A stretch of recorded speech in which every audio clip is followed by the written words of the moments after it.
Okay, I'll show you a very common reason why sometimes the machine doesn't start.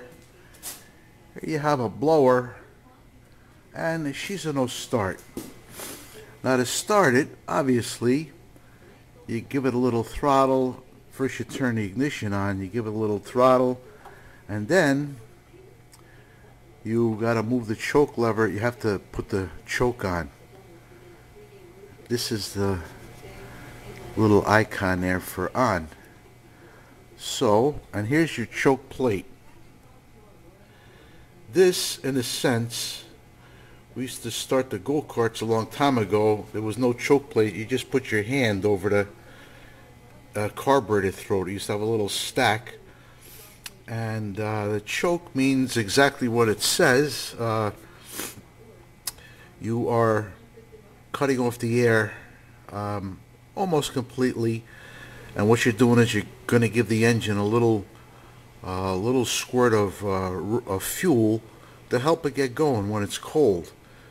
When it's hot, you don't need the choke. But anyway, so we'll put the choke lever. I'll move the choke lever over to on,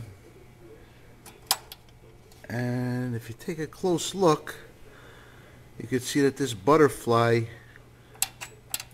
is nowhere near going to choke. This is not going to do the trick. This choke plate, the way this is now, is not going to perform the choke function, and the engine won't start. So we will set it right and give it a go.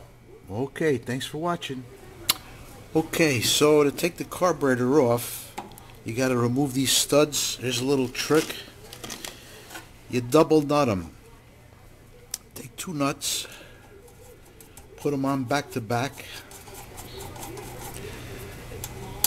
and then you tighten them up.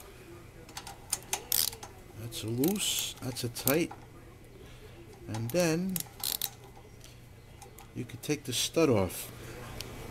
Now if you notice, watch the carburetor weeble and wobble as I turn this stud. So that means what? That the stud is bent. And how do they get bent? Well, you know, but sometimes you could fool the boss, but you can't fool the mechanic. Okay, thanks for watching.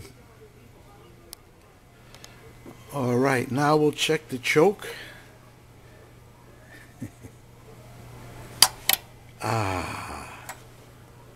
See that?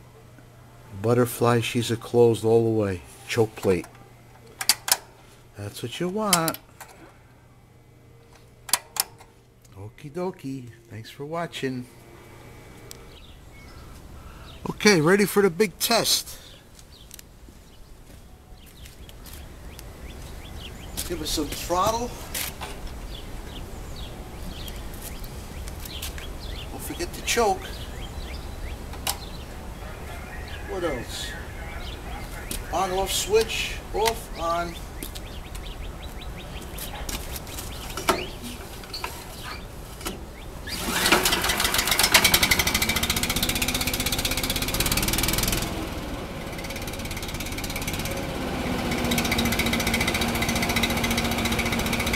Dunkin' Donuts.